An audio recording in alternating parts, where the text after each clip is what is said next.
quiero que vaya conmigo a la Escritura y vamos a la primera vez que vamos a ver cómo llegó el primer rey al pueblo de Israel, al pueblo de Dios. Y para eso vayamos al libro de Primera de Samuel y vamos a comenzar a leer desde Primera de Samuel capítulo 7 y el versículo 3. En esta ocasión, Samuel, conocemos a este niño que fue entregado a Dios desde muy pequeño, vivía en el templo, presidía el templo, y Dios lo puso por juez sobre Israel, que era el modo o la forma que Dios gobernaba sobre su pueblo, siendo él uno de los jueces y casi uno de los últimos jueces que estuvieron en Israel. Y dice así en 1 Samuel capítulo 7 versículo 3. Habló Samuel a toda la casa de Israel diciendo: si de todo vuestro corazón os volvéis a Jehová, quitad los dioses ajenos y a Astarot de entre vosotros, y preparad vuestro corazón a Jehová, y solo a él servid, y os librará de la mano de los filisteos. Entonces los hijos de Israel quitaron a los Baales y a Astarot y sirvieron solo a Jehová. Y Samuel dijo: reunid a toda Israel en Mizpa y yo oraré por vosotros a Jehová. Y se reunieron en Mizpa y sacaron agua y la derramaron delante de Jehová y ayunaron delante de él y dijeron allí: contra Jehová hemos pecado. Y juzgó Samuel a los hijos de Israel en Mizpa. Cuando oyeron los filisteos que los hijos de Israel estaban reunidos en Mizpa, subieron los príncipes de los filisteos contra Israel. Y al oír esto los hijos de Israel tuvieron temor de los filisteos. Entonces dijeron los hijos de Israel a Samuel: no ceses de clamar por nosotros a Jehová nuestro Dios, para que nos guarde de la mano de los filisteos. Y Samuel tomó un cordero de leche y lo sacrificó entero en holocausto a Jehová. Y clamó Samuel a Jehová por Israel, y Jehová le oyó. Y aconteció que mientras Samuel sacrificaba el holocausto, los filisteos llegaron para pelear con los hijos de Israel. Mas Jehová tronó aquel día con gran estruendo sobre los filisteos y los atemorizó, y fueron vencidos delante de Israel. Y salieron los hijos de Israel de Mizpa, siguieron a los filisteos, hiriéndolos hasta abajo de Bet-car. Y tomó luego Samuel una piedra y la puso entre Mizpa y Sen, y le puso por nombre Ebenezer, diciendo: hasta aquí nos ayudó Jehová. Así fueron sometidos los filisteos y no volvieron más a entrar en el territorio de Israel. Y la mano de Jehová estuvo contra los filisteos todos los días de Samuel. Y fueron restituidos a los hijos de Israel las ciudades que los filisteos habían tomado a los israelitas desde Ecrón hasta Gat. E Israel libró su territorio de mano de los filisteos. Hubo paz entre Israel y los amorreos.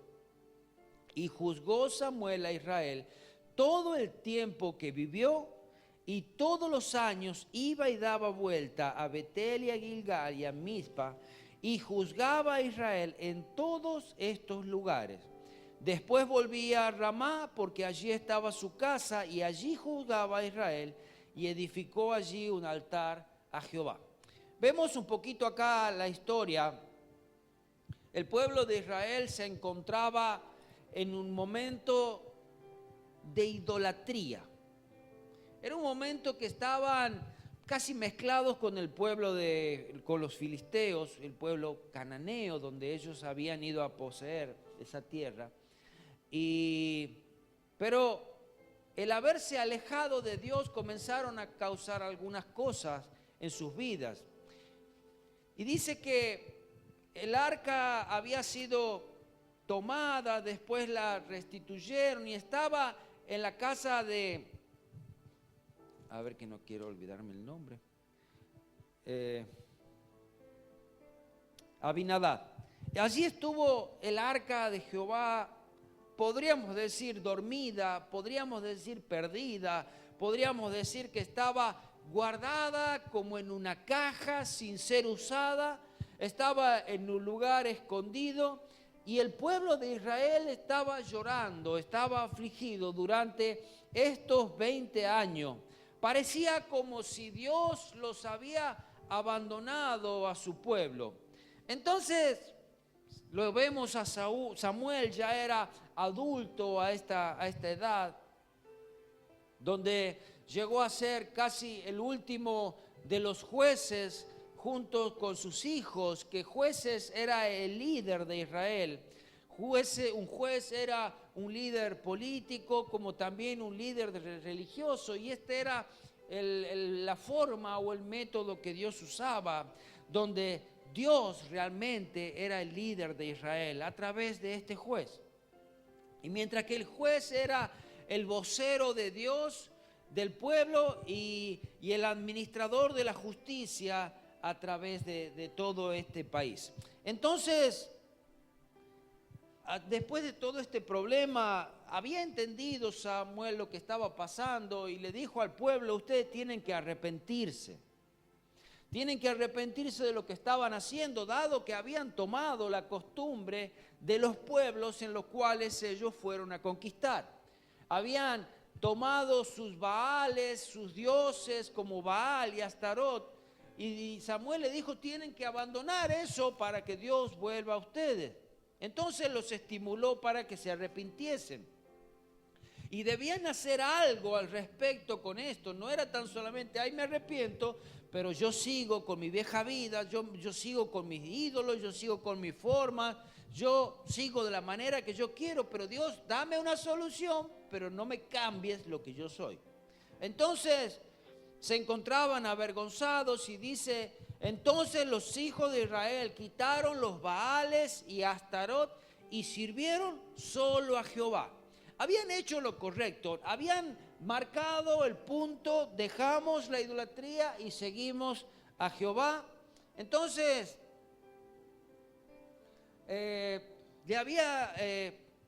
Samuel había dicho a este pueblo de Israel que se deshiciesen de estos dioses extraños. Quizás nosotros no tenemos estos nombres de dioses, pero son parecidos. No son dioses quizás de madera, pero tenemos otros dioses que siempre están ocupando el lugar de Dios. Parecen más sutiles, parecen como más inofensivos, pero todo aquello que ocupa el lugar de Dios es un Dios para nosotros. Todo aquello que ocupa el primer lugar en nuestras vidas es un Dios para nosotros. Y son igual de peligrosos que esto. Amén. Necesitamos pedirle a Dios que nos ayude a destronarlos, haciendo de nuestro Dios que Él sea el primero, que Él sea la prioridad.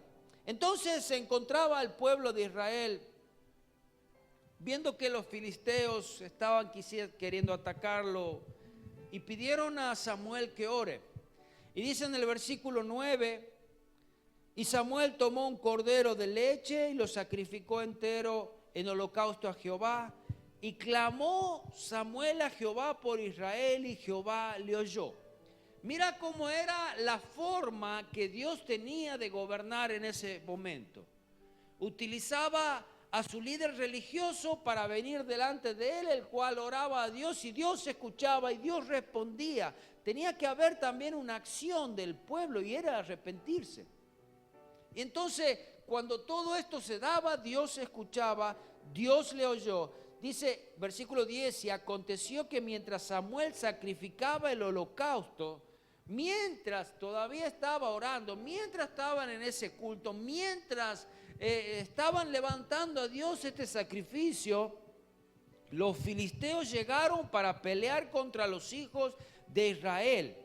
Mas Jehová tronó aquel día con gran estruendo sobre los filisteos y los atemorizó y fueron vencidos delante de Israel. Después los persiguieron y lo hicieron que se vayan a sus tierras. Pero mira, cuando Dios, muchas veces la forma de Dios de destruir nuestros ídolos, ¿sabes cómo es? A través de la obra del mismo ídolo. Así lo hizo con el pueblo de Israel cuando lo sacó de Egipto. Cada una de las plagas eran los dioses que ellos adoraban. Y en este caso sucedía lo mismo, porque dice, Baal era la deidad principal de los cananeos, esa tierra donde ellos estaban viviendo. Baal era considerado dios del trueno y de la lluvia. ¿Con qué los atacó Dios? Con su propio Dios. Dice que tronó de tal manera que se atemorizaron. Y allí quedaron aturdidos y tuvieron que irse. Fue Dios que los aturdió con su mismo Dios, podríamos decir. Pero es Dios. No era ese Dios que ellos pensaban. Ellos adoraban a otra cosa. Ellos eran capaces de adorar una piedra, un sol, un trueno. Pero es Dios el poderoso. Dice que tronó y se espantaron. Este Dios Baal también controlaba la vegetación y la agricultura. Amén. Ahora, Astarot era una diosa de amor y de guerra. Representaba la fertilidad. Los cananeos creían que mediante la unión sexual de Baal y Astarot, la tierra mágicamente rejuvenecería y se haría fértil. Cuando Dios prometió allá en Deuteronomio 28 que si buscamos a Él, que si lo ponemos a Él, todo lo que hagamos va a prosperar. Tendríamos nuestra tierra fértil, nuestros hijos sanos, prósperos y todo eso, pero todo por poner a Dios, no a otros dioses.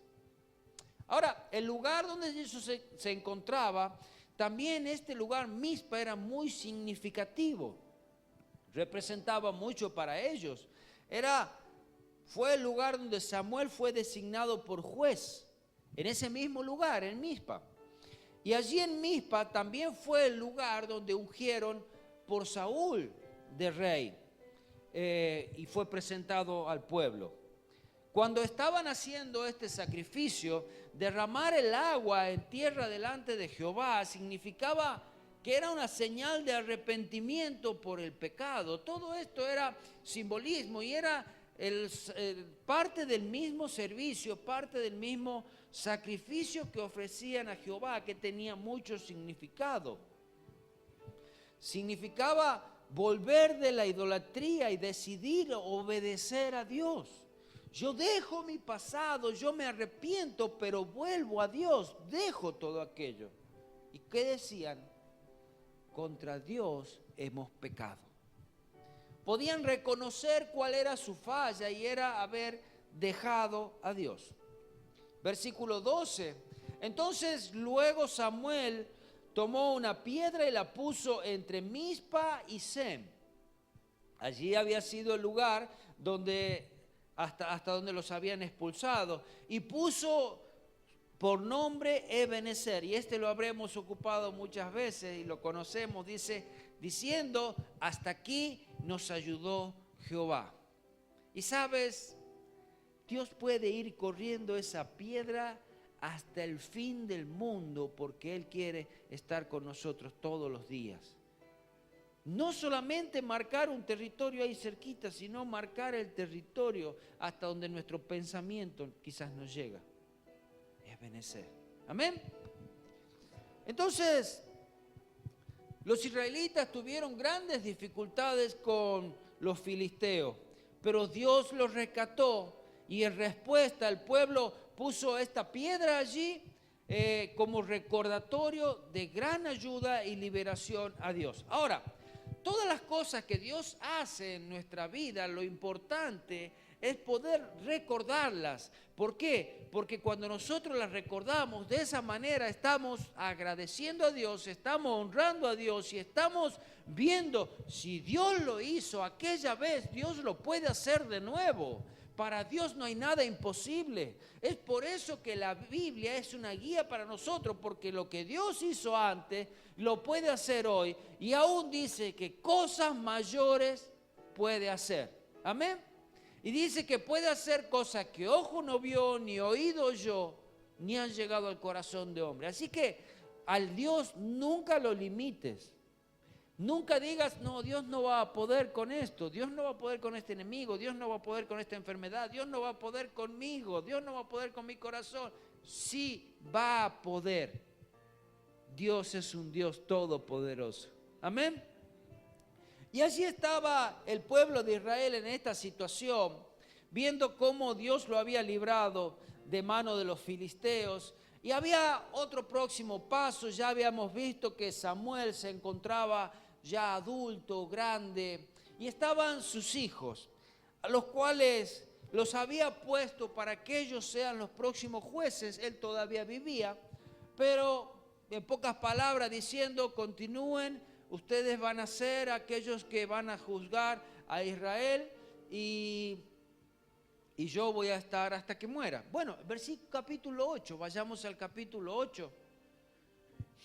Dice, aconteció que habiendo Samuel envejecido, puso a sus hijos por jueces sobre Israel.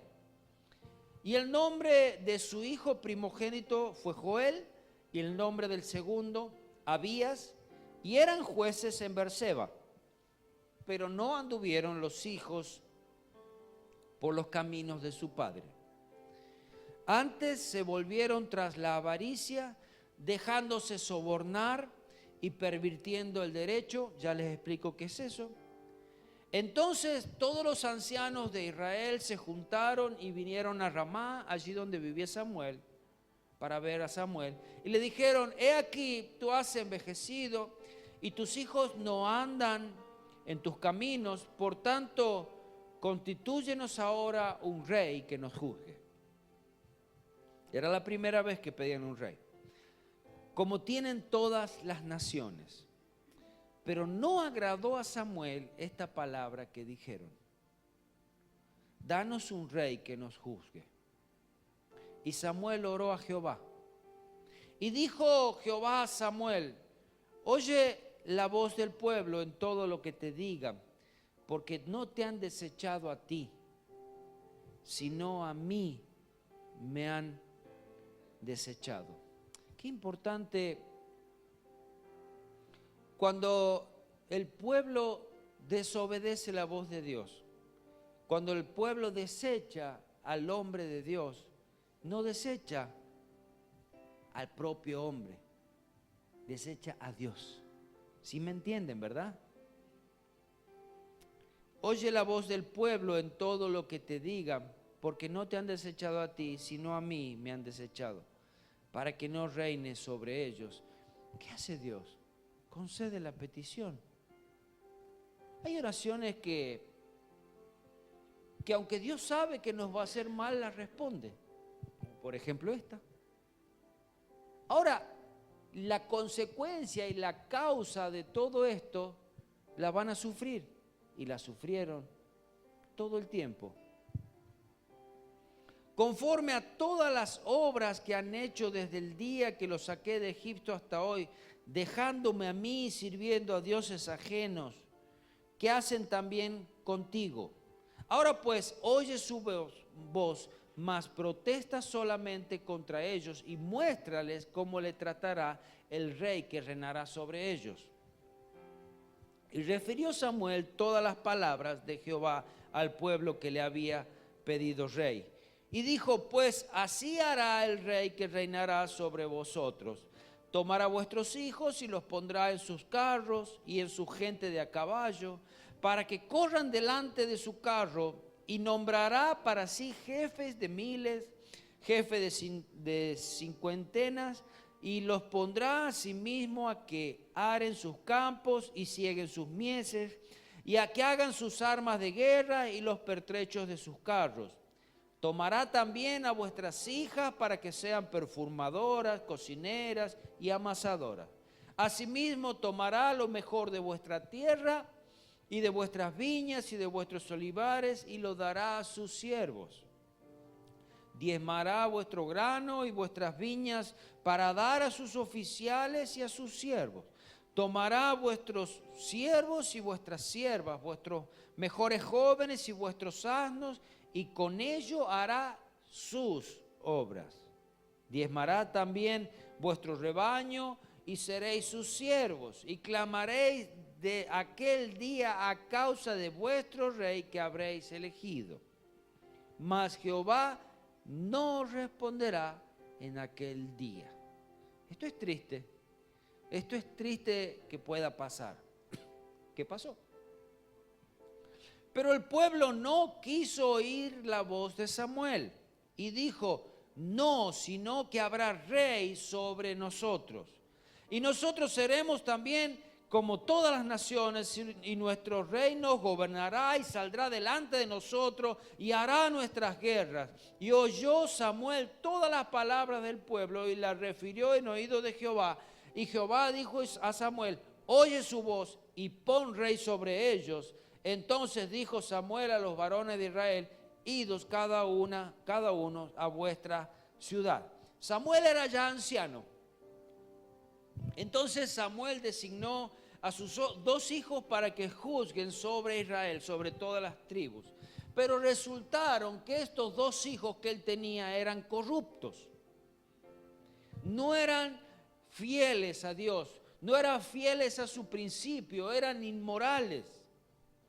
Se volvieron tras la avaricia, comenzó a gustarles el dinero, comenzó a gustarles el poder, comenzó a gustarles el lugar donde estaban. Dado que eran jueces, venían ante ellos cada uno con distintas situaciones y era fácil de sobornarlos.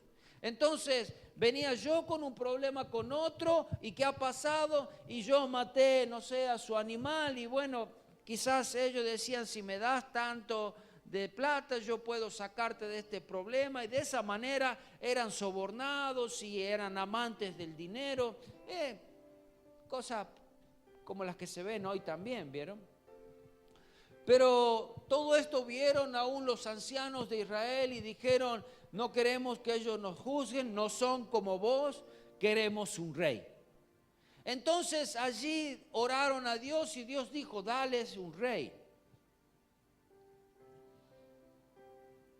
Querían un rey por varias razones. Los hijos de Samuel no eran adecuados para guiar a Israel. Los 12 tribus de Israel continuamente tenían problemas para trabajar juntas, no podían organizarse. Cada uno tenía su propio patriarca, su propio líder en su territorio, no se ponían de acuerdo. Y se esperaba, ellos pensaban que un rey los uniría, que un rey les daría una nación, les daría un nombre grande, les daría un ejército, cuando quizás no pensaban que ese rey que pondrían sería su señor, su amo sobre ellos, cuando Dios quería ser siempre su amo. Entonces el pueblo clamó por un rey, creían ellos y querían un cambio de sistema de gobierno, y pensaban que todo este plan de ellos cambiaría aún su nación. No fue así. Pero ya que el problema de fondo de toda esta nación no era quizás tener un rey, porque sabes, estuvo en el corazón de Dios en algún momento poder tener un rey. Pero el problema de base de esta nación y de cualquier nación es la desobediencia a Dios. Es alejarse de Dios y poner a Dios en cualquier otro lugar menos que en el primer lugar. Tomar otros dioses y ponerlos delante de ellos. Entonces, debido a que el problema de base no era un hombre, no era Samuel, no era quizás aquel hombre que oía la voz de Dios, sino que era el mismo pueblo. entonces con el mismo rey tendrían los mismos problemas. Lo que necesitaban era una fe unida y no un gobierno unificado. Amén. El gobierno que siempre Dios propuso era bajo su liderazgo, bajo sus órdenes, no bajo las órdenes de hombres, sino bajo las órdenes de Dios. Es por eso que juzgaba sobre Israel un sacerdote. Y si no juzgaba un sacerdote, era una unión entre un líder político, un líder nacional, en unión con el sacerdote, con el hombre de Dios, escuchando la voz de Dios.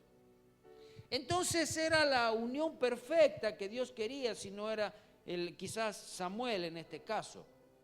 Y dice en Deuteronomio, y vemos cómo esa bendición, cómo llegarían a ser prosperados, porque la bendición que Dios tiene para su pueblo puede ir más allá de las expectativas de su pueblo.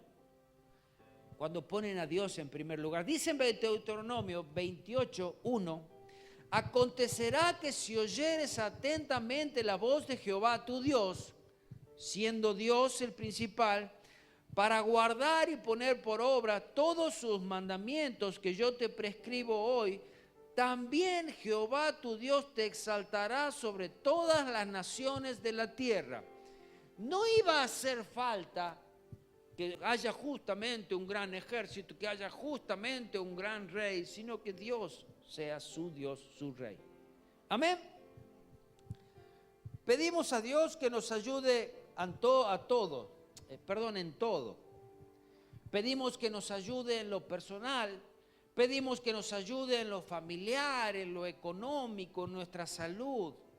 Pero hay algo que tenemos que aprender nosotros, que la bendición de Dios no va a funcionar si continuamos viviendo con los valores y las normas del mundo.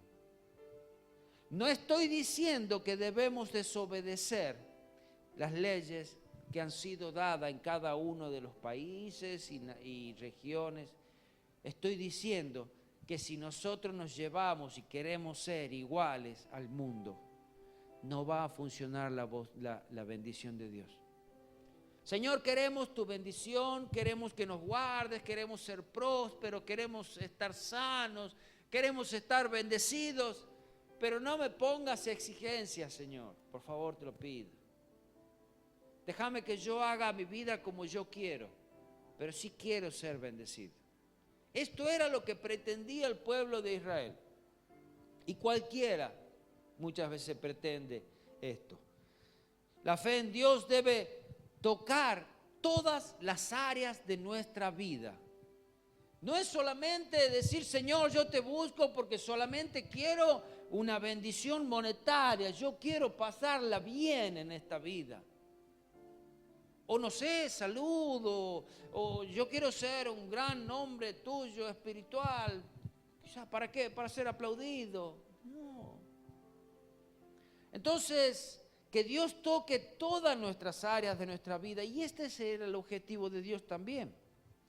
A ver, otra de las cosas que el pueblo quería, y por qué pedía un rey, él quería ser como las naciones vecinas. Cuando Dios lo llamó a Israel para ser un pueblo apartado, un pueblo santo, un pueblo especial. ¿Y crees que un pueblo santo, un pueblo especial tiene que ser igual a otro? Nunca. Cuando tú vas a comprar, mira la diferencia que hay, te lo digo así, en un sándwich nomás. Cuando pides un sándwich especial, tiene muchas más cosas que el común. Dios quiere un pueblo especial y eso es lo que él quería. Y cuando iba Dios a tratar con ellos, yo quiero ser como los otros pueblos, quiero ser comuncito nomás. No, déjame así común, no quiero especial. Un pueblo que quería ser como las naciones vecinas, y era exactamente lo que Dios no quería. No querían que sean igual, no querían que sean un pueblo sin sazón, no querían que sea un pueblo que no muestre la diferencia, no quería que sea un pueblo que no muestre a Dios. Dios quería exaltarlo por sobre todas las naciones. Dios no quería ponerlo al lado de las otras naciones, Dios quería ponerlo sobre todas las otras naciones, lo dice en Deuteronomio 28:1. Especial.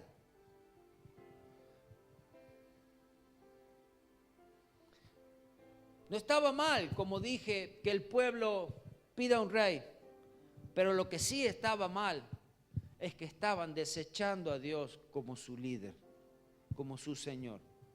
Y Dios advertía y le daba una serie de advertencias de cómo sería este gobierno. Aparentemente hasta ese momento no era así. Dios cubría todas esas necesidades. Y vieron que cuando estuvieron allí en Mizpa, y Dios había tronado, cuando vinieron a atacarlo, ¿qué pasó? ¿Tuvieron que levantarse en un gran ejército para luchar contra ellos? No, salieron despavoridos. Ahora iban a armar un ejército que iban a tener que luchar cuerpo a cuerpo. Y quiero leerla esta parte, pero en la traducción lenguaje actual, de qué era lo que iban a tener que, cómo iba a ser ahora su nación con un rey. Y dice así: esto es lo que pasará cuando tengan rey. Y quiero que vaya rápidamente comparando lo que dice acá, como es hoy nuestra vida, con un gobierno, con gobernantes. Y escuche, dice: el rey pondrá a tus hijos, a los hijos de ustedes, a trabajar en sus carros de guerra, en su caballería, y los hará oficiales de su ejército. Miren, no está hablando del ejército de Dios, no está hablando del ejército de la nación, está hablando de su ejército.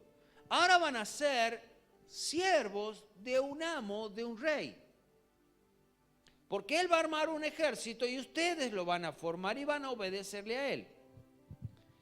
Dice: y a unos los pondrá a cultivar su tierra, y a otros los pondrá a recoger sus cosechas y a hacer sus armas y equipos para sus carros de guerra.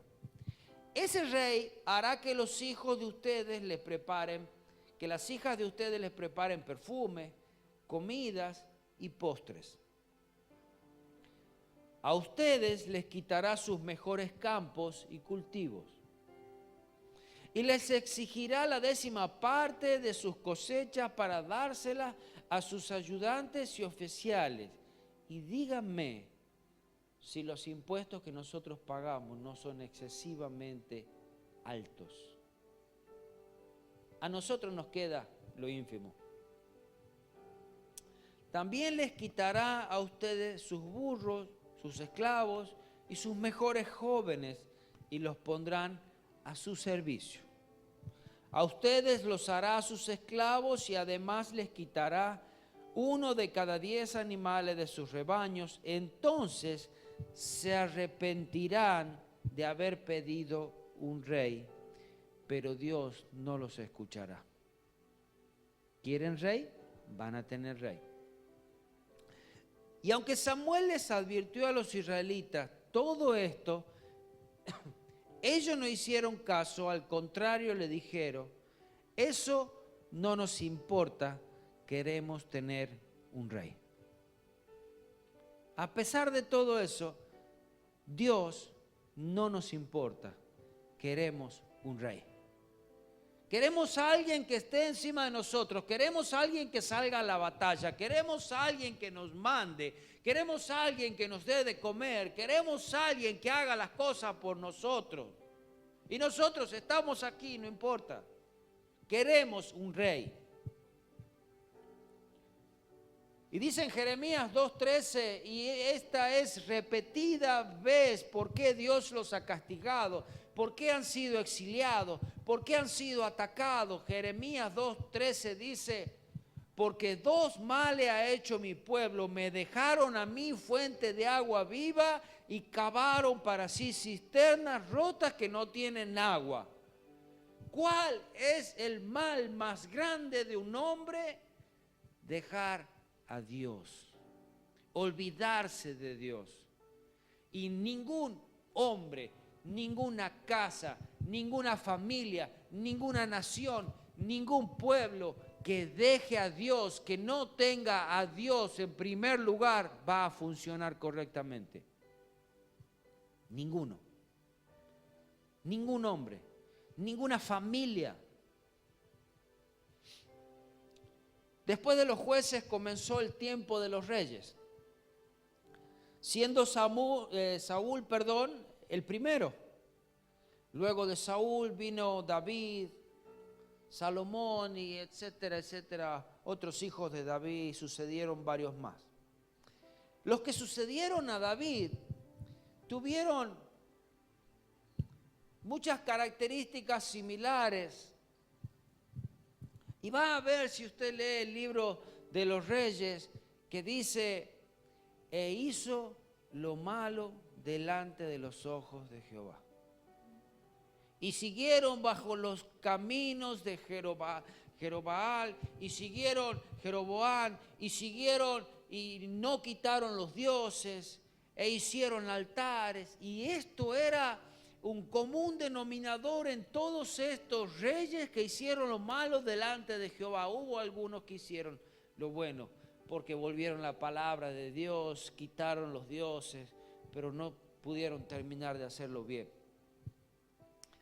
Básicamente el pecado siempre fue el mismo: dejar a Dios, cambiarlo por otros dioses, cambiarlo por fetiche, cambiarlo por hombres, cambiarlo por cosas que se ven, cosas aún tangibles. El hombre siempre seguirá siendo hombre. Dios nunca va a cambiar.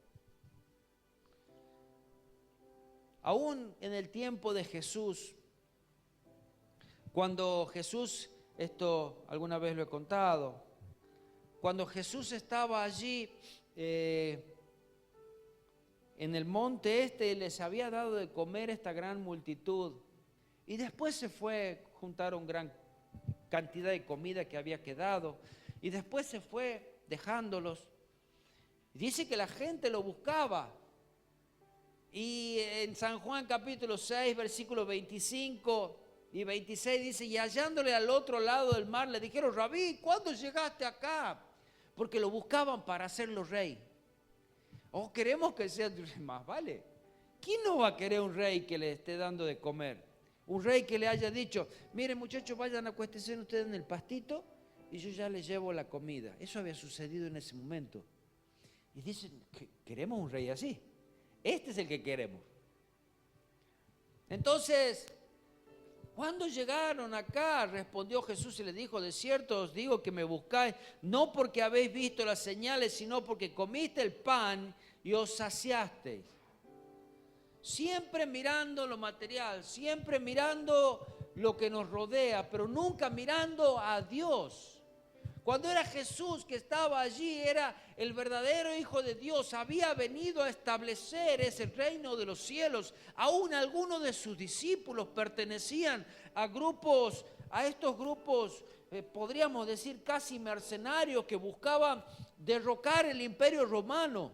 Y algunos de sus discípulos habían seguido a Jesús porque pensaban que Jesús iba a ser aquel que se iba a poner como rey, iba a entrar como rey, e iban a realmente cumplir su propio sueño, que era derrotar y destronar al imperio romano. Cuando habían visto que el reino de los cielos era tan distinto al reino que ellos pensaban, estaban desilusionados. Pero aquí Jesús daba la clave y aún le preguntaba a sus discípulos: ¿y qué piensan ustedes de mí? ¿Qué creen? Y allí en los versículos 66 al 69 dice: desde entonces muchos de sus discípulos volvieron atrás y no andaban con él. No es el tipo de reinado que nosotros buscamos. Nosotros buscamos un reinado, alguien que nos lleve, que nos traiga, alguien que nos dé las cosas, alguien que haga las cosas por nosotros. No es tanto espiritual lo que nosotros buscamos. Y allí, entonces Jesús dijo a sus 12, ¿queréis acaso iros vosotros también?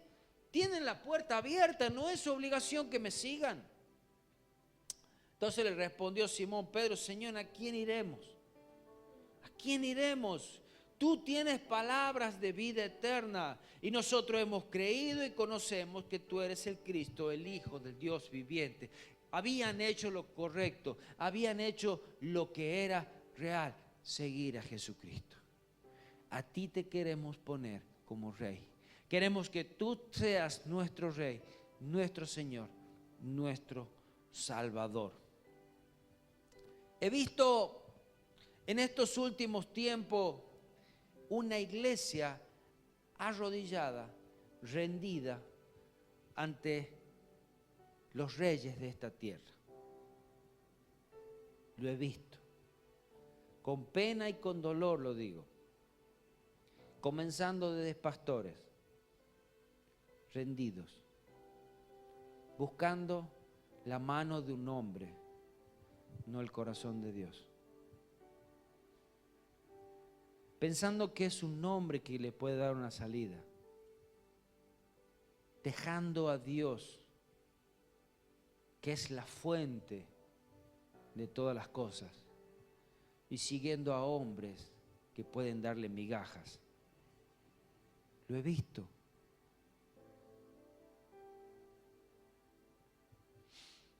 Quien sigue a un hombre es digno de lástima,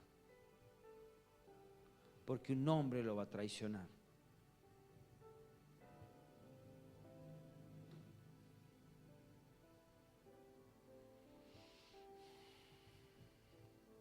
Y quiero que oremos.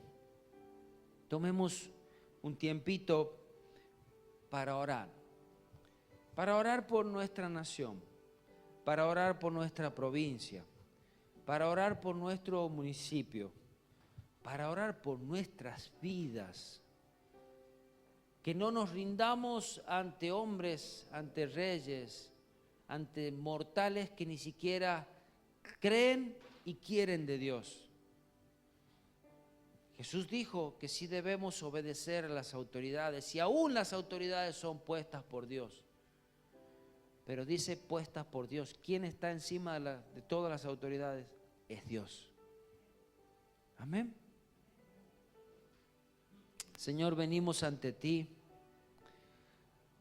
porque te necesitamos. Señor, principalmente nos arrepentimos. Nos arrepentimos por los pecados de nuestra nación. Nos arrepentimos por la injusticia, por la corrupción, por la sangre derramada. Nos arrepentimos, Señor, porque te hemos dejado a ti y hemos mirado a otros dioses, a las riquezas, a Mamón y a otros, tantos otros ídolos. Señor, te pedimos perdón. Te pedimos perdón por el ocultismo, te pedimos perdón por la brujería que se ha metido. Señor Jesús, te pedimos perdón por tanto mal que hemos hecho. Te pedimos perdón porque como hijos de Dios no hemos sido la sal, la luz de esta tierra. Señor, te pedimos perdón porque hemos puesto nuestros ojos, la mirada, Señor, en nombres terrenales que no pueden darnos nada, sino solo tú eres el dador de todas las cosas. Señor, por un lado te pedimos que tú seas nuestro Dios, pero por otro lado nos rendimos y nos arrodillamos ante políticos, ante reyes de esta tierra, ante hombres mortales que no temen ni a Dios ni respetan a hombre. Señor Jesús, te pido que nos perdones. Señor, y como hijos tuyos venimos delante de ti a pedirte que perdones nuestra nación.